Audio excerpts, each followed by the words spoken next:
என் வண்டி இப்போ தான் கொடுத்துட்டு வரேங்க. இனி இன்னையிலேருந்து என் வண்டியோட கீ என் கையில் இல்லை. இந்த வண்டி பழசு தான், கேட்குறவங்களுக்கு ரொம்ப சிரிப்பாக தான் வரும்.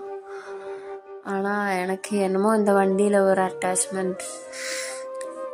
இதில் போனது நின்றது ரொம்ப கஷ்டமாக இருக்குது. எனக்கு வீட்டில் வந்ததும் அழுகையாக வருது. எனக்கு போய் வாங்கிடலாமாண்ணா, நம்ம சிச்சுவேஷன்னால நான் கொடுத்தேன். இல்லைனா நம்மளே வச்சிருக்கலாம் சைடில். எனக்கு ரொம்ப கஷ்டமாக இருக்குது. புது வண்டி வாங்கலான்னு தான் அதை கொடுத்தோம்.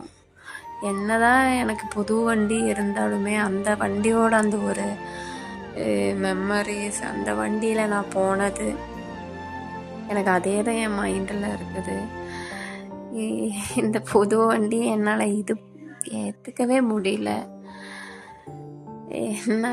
என்ன சொல்கிறதுன்னு எனக்கு தெரியல. எனக்கு கஷ்டமாக இருக்குது.